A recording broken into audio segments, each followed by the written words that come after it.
J'ai intitulé mon intervention « L'autre nouveau monde » pour reprendre une expression qui tenait à cœur à Fernand Braudel afin de distinguer l'Amérique latine de ce que Braudel appelait l'Amérique par excellence, à savoir les États-Unis. Donc je justifierai bien sûr ce titre dans quelques instants. Dans son essai sur les mœurs et l'esprit des nations de 1756, Voltaire a magnifié la découverte du Nouveau Monde. Donc je cite Voltaire, « C'est ici le plus grand événement sans doute de notre globe, dont une moitié avait toujours été ignorée de l'autre. Tout ce qui a paru grand jusqu'ici semble disparaître devant cette espèce de création nouvelle. » Sous la plume de Voltaire, événement est synonyme d'avènement, c'est d'ailleurs l'étymologie latine d'événement, synonyme d'épiphanie. Et là, Voltaire enregistre ce qu'avait pu être la découverte du Nouveau Monde pour les hommes de la Renaissance. Le Nouveau Monde à la Renaissance avait surgi dans son netchéité, tel Vénus Anadyomène. Et voilà peut-être pourquoi d'ailleurs un Florentin a pu associer son nom au Nouveau Monde. En tout cas, plusieurs auteurs latino-américains l'ont dit. Stefan Zweig lui-même, quand il réfléchira plus tard sur le destin d'Amerigo Vespucci, verrait dans le pain de sucre de la baie de Rio l'image pétrifiée et grandiose de Vénus sortant de l'onde. L'humanisme associa d'emblée l'Amérique au destin de l'Europe. La projection du vieux monde au-delà des colonnes d'Hercule autorisa l'audace du plus ultre de Charles Quint. On put enfin rêver d'un empire universel. La découverte de l'homme américain rendait pleinement intelligible le plan de Dieu et les antiquités américaines pouvaient exister en miroir des nôtres.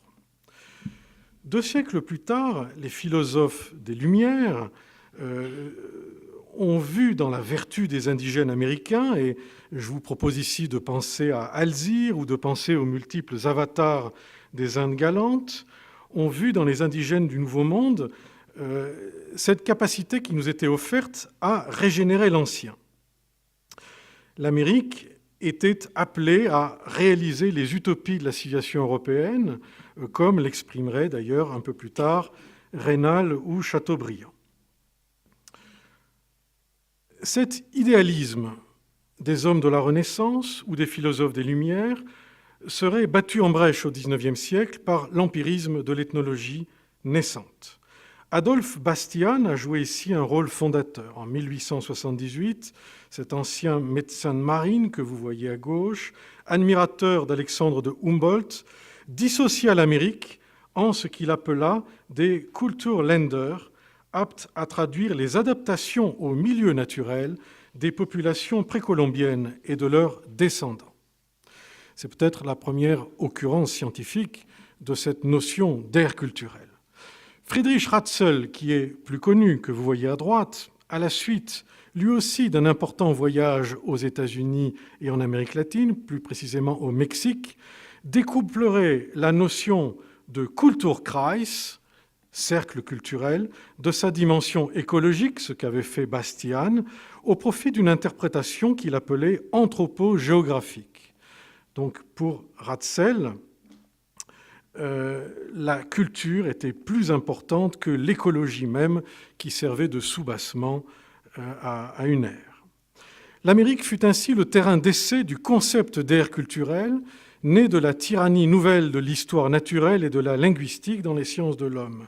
Et l'Allemagne en tira une suprématie intellectuelle qui lui permit en 1888, lors du 7e congrès des américanistes qui se tint à Berlin, de revendiquer l'invention scientifique du continent. Finalement, les Français n'avaient fait que rêver à la civilisation, comme jadis les humanistes. Nous sommes capables d'inventer des aires culturelles au sens scientifique du terme. L'Amérique devait désormais être perçue dans la quiddité d'une multiplicité d'aires culturelles et non dans une échéité qui ne saurait en faire que l'appendice de l'ère de civilisation européenne. Aujourd'hui comme hier, le Nouveau Monde est ballotté par cette dialectique de l'un et du multiple. Et dans ce bref exposé, je centrerai mon propos sur l'Amérique latine, que Fernand Braudel désigna comme l'autre Nouveau Monde, pour mieux marquer sa relégation en périphérie de l'aire septentrionale du continent, qui s'était arrogé, dit encore Fernand Braudel, l'exclusivité du nom d'Amérique depuis plus d'un siècle. Alors je vous propose juste 2 points. Un premier point où je réfléchirai sur cette notion d'extrême-Occident.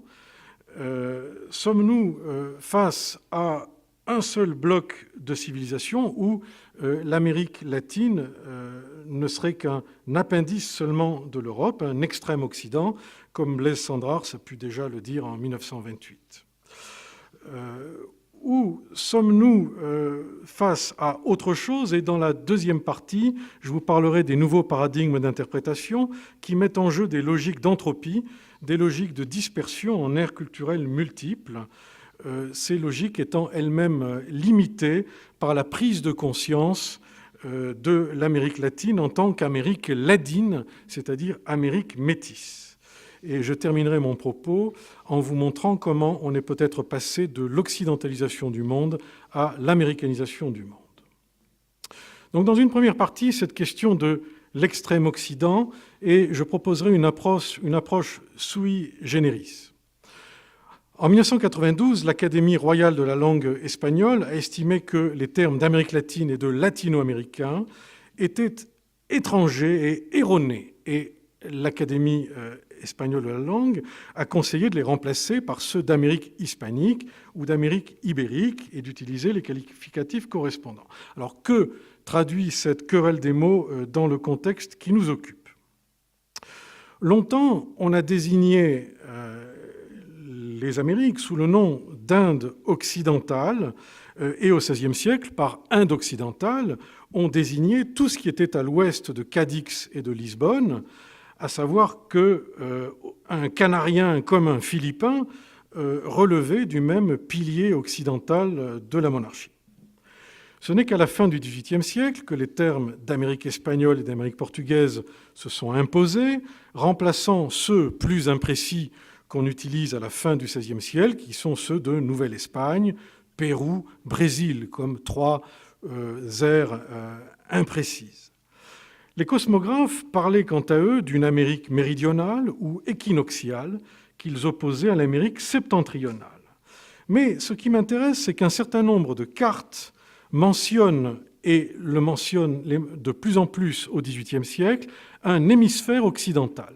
Vous avez ici l'hémisphère occidental tel qu'on le perçoit au cabinet royal de cartographie à Paris en 1720. Cette appellation d'hémisphère occidental est particulièrement intéressante dans la mesure où elle a pris un tour politique un siècle plus tard, au début du XIXe siècle. L'abbé de Pradt en popularise l'usage pour désigner une solidarité de destin qui prévalait de Philadelphie à Buenos Aires. En somme, l'hémisphère occidental, en 1821, c'est un hémisphère de la liberté face au monde usé de la Sainte Alliance. Et tandis que l'on parlait à Paris de la formation des républiques américaines, les indépendantistes parlaient d'hémisphère occidental et essayaient très curieusement de le replacer sous le patronage de Christophe Colomb. Vous connaissez le vocable de Columbia, encore attaché aujourd'hui au district fédéral de Washington, et vous connaissez peut-être aussi l'allégorie féminine qui fait pendant à Uncle Sam. Vous connaissez aussi bien sûr le terme hispanophone de Colombia, choisi par Francisco de Miranda pour désigner l'ensemble du continent. Vous le voyez, le politique l'a toujours disputé au culturel quant au nom qu'il fallait attribuer au Nouveau Monde. Aussi, le concept d'Amérique latine a-t-il introduit une véritable rupture ?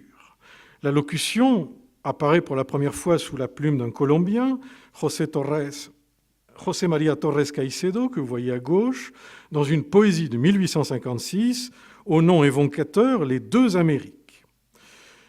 Nombre d'auteurs avaient déjà opposé la race latine à la race anglo-saxonne, Michel Chevalier, dès 1838, à la suite d'un long voyage aux États-Unis, au Mexique et à Cuba, mais aussi et surtout Lamennais en 1853.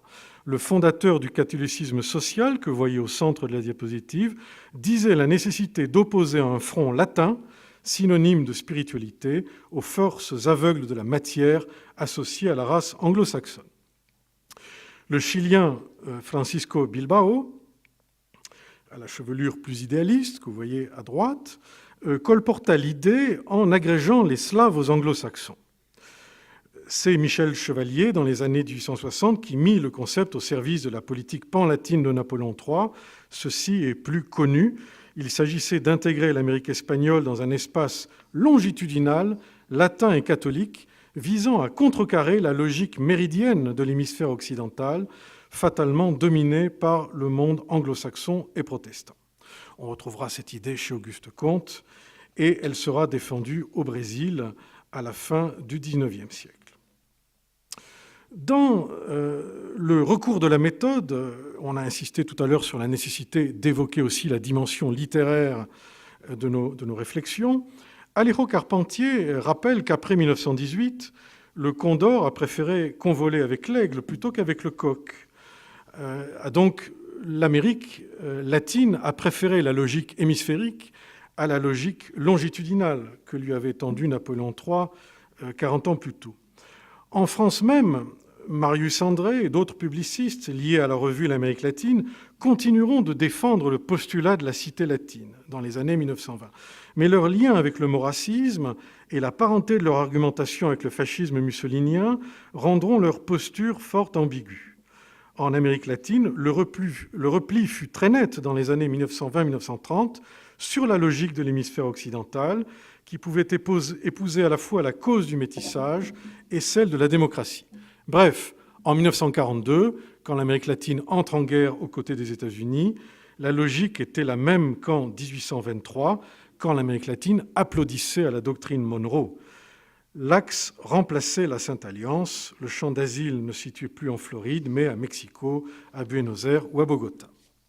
Dès lors, on comprend mieux la signification des retrouvailles d'un continent avec la France en 1945 et le rôle considérable qu'y joua Paul Rivet. Je voudrais évoquer juste quelques instants la figure de Paul Rivet, fondateur du Musée de l'Homme et grand résistant, parce qu'il fait partie des Français et des Européens qui ont pensé l'Amérique latine. Il l'a fait depuis Bogota, Quito et Mexico entre 1941 et 1944, en créant toute une série d'institutions dont nous reparlerons demain et après-demain, qui ont œuvré à asseoir cette notion d'aire culturelle, en tout cas pour l'Amérique latine. L'Institut français d'Amérique latine, IFAL, créé en 1944 à Mexico, qui traduisait l'affirmation d'une fraternité d'armes et de culture, mais aussi la création d'Area Studies Centers à la française, notamment l'Institut français d'études andines en 1948. Paul Rivet rêvait d'un troisième centre de recherche de type Area Study à l'américaine au Brésil. Il militera jusqu'en 1958 pour sa création avant de mourir. À la fois ethnologue et linguiste, Rivet était encore de plein pied dans la tradition allemande des aires culturelles. C'est avec Fernand Braudel que nous revenons à une perception plus englobante, plus française d'une certaine façon. C'est-à-dire que nous abandonnons les aires culturelles pour revenir aux civilisations, à la grammaire des civilisations, publiée en 1963 et que vous connaissez tous, qui n'était que la partie centrale d'un ouvrage collectif. Un ouvrage de commande pour les programmes scolaires en 1957, des programmes scolaires qui distinguaient une pluralité des mondes, occidental, soviétique, musulman, extrême-oriental, asiatique du Sud-Est et africain noir. Vous voyez que l'Amérique latine n'apparaissait pas dans le programme scolaire de 1957. Ce que fait Braudel, c'est que, chargé de la section consacrée aux civilisations européennes, il y introduit une partie centrale consacrée exclusivement à l'Amérique, où il donne la préséance à ce qu'il appelle l'autre nouveau monde, l'Amérique latine. De fait, pour Braudel, l'Amérique latine devait prendre rang de premier prolongement de la civilisation européenne, ayant une suprématie historique sur les États-Unis, sur l'autre Europe et sur le monde soviétique. Sa grammaire du monde américain, je pense que vous la connaissez, elle tenait en 3 points. La civilisation latino-américaine doit être définie par 1. L'immensité de l'espace, 2. Le problème des races, pour lui le vrai déterminant par rapport à l'Amérique du Nord qui n'aurait pas su le résoudre alors que l'Amérique du Sud l'aurait quasiment résolu. Et troisièmement, le perpétuel perpétuel naufrage de l'Amérique latine face aux fluctuations de l'économie monde. Un an après l'ouvrage de Braudel, sortit l'ouvrage de Pierre Chonu qui le continuait, ouvrage intitulé « L'Amérique et les Amériques », où on percevait très nettement une logique de l'hémisphère occidental. Pour Chonu, la grammaire américaine tenait en deux coordonnées, l'espace et le temps. L'espace, regardez à droite de la diapositive cette première carte de l'Amérique de 1507 de Waltz et Müller, la fameuse carte de Saint-Dié. Vous voyez bien ce que veut dire Pierre Chonu. Si on veut parler d'Amérique, évoquons d'abord son extraordinaire, son exceptionnelle méridionalité. Aucune autre ère de civilisation n'est autant méridionale. Ce qui oblige l'Amérique à avoir à la fois une vocation atlantique, mais ce qui la conduit à l'énorme difficulté qu'elle aura à se réaliser comme un tout, écrit Pierre Chonu.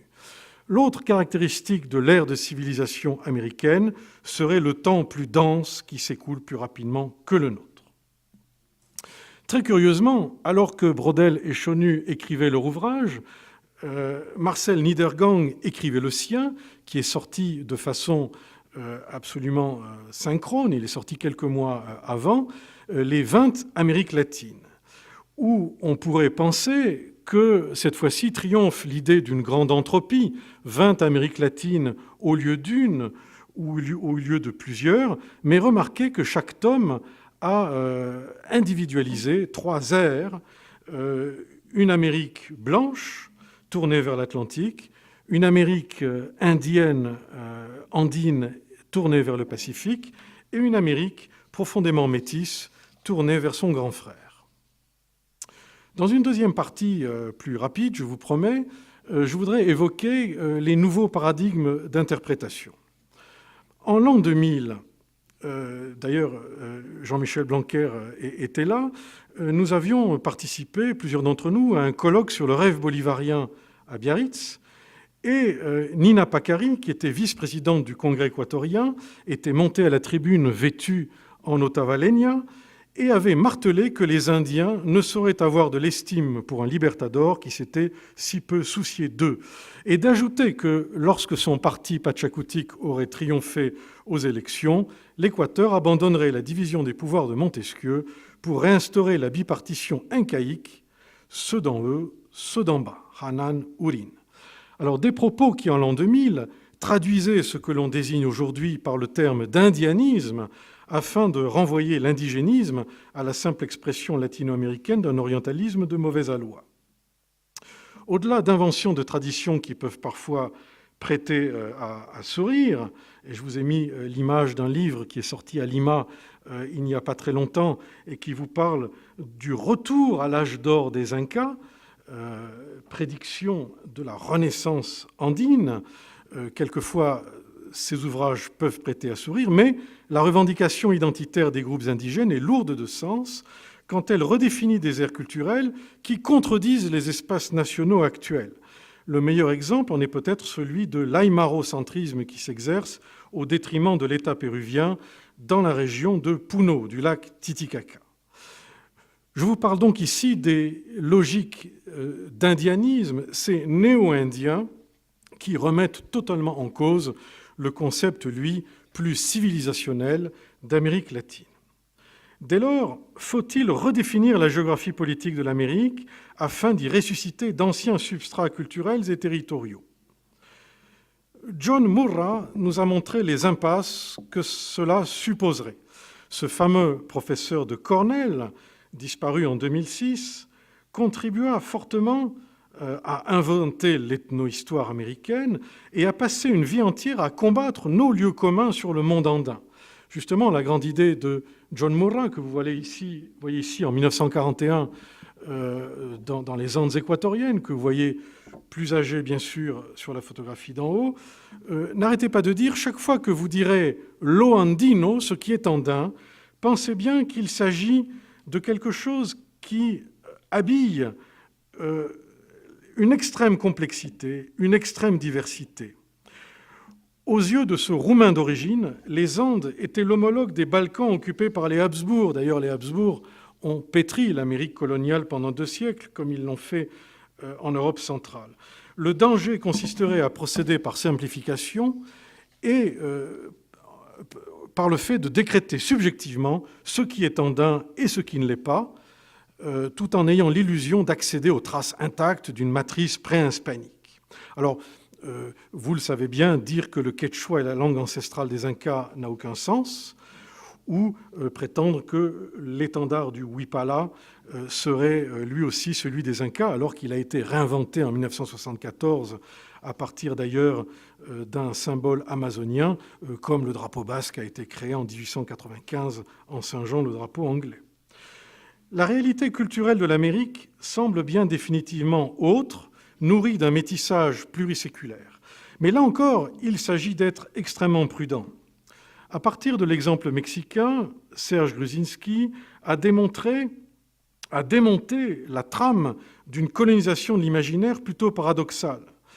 Ce que démontre Serge Gruzinski, et pas uniquement dans ce livre « La pensée métisse », c'est que ce sont peut-être les Indiens qui ont le plus contribué à faire du Nouveau Monde une Amérique latine, dans la mesure où les Indiens, en tout cas les Indiens mexicains, mais on pourrait le démontrer aussi pour les Péruviens, trouvaient dans notre culture classique les référents culturels les plus familiers à leurs yeux. Pensons tout particulièrement aux Métamorphoses d'Ovide, où ils voyaient leur propre Dieu. Notre paganisme a paradoxalement servi de miroir culturel aux vaincus. Et de ce métissage consenti est née une Amérique ladine avec un D, pour reprendre le fameux mot de Germán Arciniegas, une Amérique métisse et rusée, en un mot inventive. J'ai mis en parallèle le livre de Hugo Neira sur la pensée métisse pour que le Pérou figure aux côtés du Mexique et que vous ayez bien l'image d'un tout. Alors, pour terminer, je voudrais justement renverser la dialectique et vous montrer que de l'occidentalisation du monde, nous passons peut-être aujourd'hui à l'américanisation du monde. L'Europe doit tout autant à l'Amérique que l'Europe ne doit à l'Europe. En 1975, le Colombien Germán Arciniegas a publié ce livre qu'il appelait un livre pensé à l'envers, l'Amérique en Europe, pour affirmer que l'Amérique pouvait être autre chose que l'Europe, à condition de figurer dans le même genre qu'il qualifiait d'occidental, mais il était temps, disait-il, que l'Europe reconnaisse enfin ce qu'elle devait à l'Amérique. Ses grands mythes fondamentaux, le Don Quichotte, l'Eldorado, l'utopie, mais aussi un modèle de la liberté, mais aussi un idéal humain, la race cosmique, conceptualisée au Mexique dès 1925. Serge Gruzinski, dont j'ai déjà parlé, a caractérisé de façon plus ample ce renversement de dialectique, ce passage de l'occidentalisation du monde à l'américanisation du monde. Pour lui, vous le savez, si vous avez ouvert les 4 parties du monde, publié en 2004, en 1580, le monde était ibérique. Et il le restera jusqu'en 1640. C'est ce que cherche à exprimer cette carte qui figure dans l'ouvrage. La première mondialisation fut ibérique. Elle fut le creuset d'un métissage biologique, mais surtout d'un métissage culturel. Et ce métissage se serait exporté dans les 3 autres parties du monde, entraînant une première américanisation du monde, dans des registres fort variés, la métallurgie et la botanique, par exemple, domaines dans lesquels l'Europe a beaucoup appris de l'Amérique, mais aussi dans le domaine musical. Songez que les danses de nos cours de la Renaissance, comme la chaconne ou la sarabande, sont des musiques latino-américaines. Il faudrait y ajouter des utopies politiques. Alors il faut convenir qu'au XXe siècle, si vous dites américanisation, le terme renvoie infailliblement à l'extension mondiale de la civilisation, du mode de vie et de pensée des États-Unis.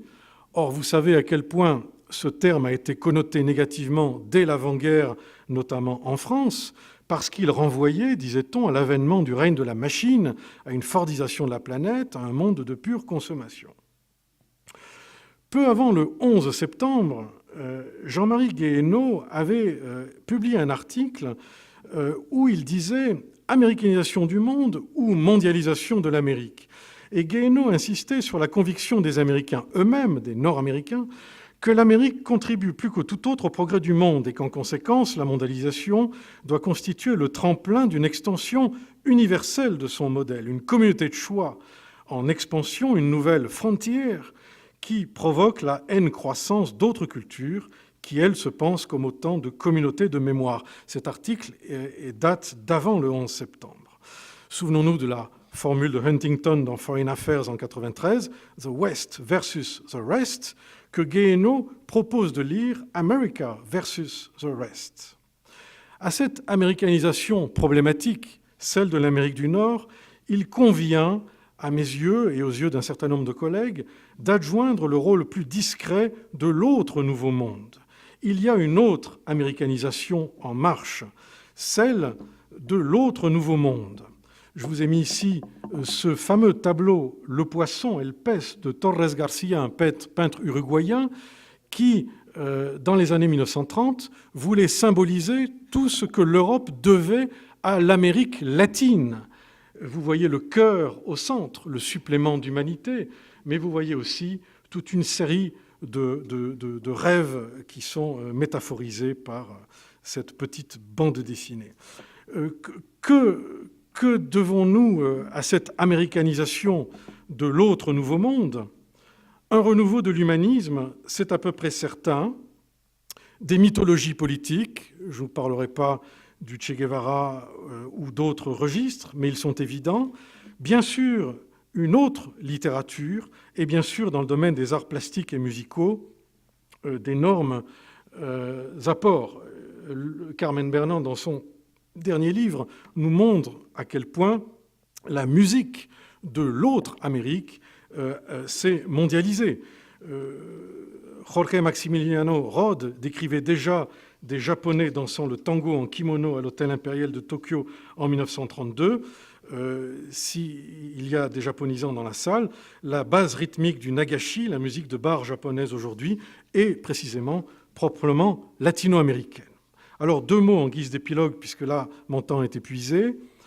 On comprend mieux pourquoi parler d'Amérique latine expose fatalement à la critique de nos jours, puisque cela signifie la surévaluation de l'un de ses héritages culturels. Parler d'Amérique latine, c'est finalement comme si on parlait de l'Espagne castillane. Bon. Faut-il en conséquence renommer cet autre nouveau monde ? C'est ce que proposait le Péruvien Aya de la Torre en 1924. Vous voyez là le drapeau qu'il proposait pour l'Amérique latine, un drapeau rouge. Et cette Amérique latine, il proposait de l'appeler Indo-Amérique. Vous savez également que Carlos Fuentes, dans l'introduction de Valiente Nuevo Mundo, en 1990, avait proposé de la renommer Indo-Afro-Ibéro-Amérique. Pour terminer, un mot de Leopoldo Sea, commentant ce que l'Uruguayen José Enrique Rodó appelait au début du XXe siècle la nordomanie des latino-américains, la manie du Nord, le philosophe mexicain Leopoldo Sea écrivait en 1988, en introduction à ce livre « Discours d'outre-barbarie », « L'Amérique n'est pas l'Europe. L'Amérique latine n'est pas l'Amérique anglo-saxonne. La barbarie consiste à vouloir ressembler aux autres. La civilisation consiste à être soi-même et à construire à partir de sa propre manière d'être. » Voilà. Merci.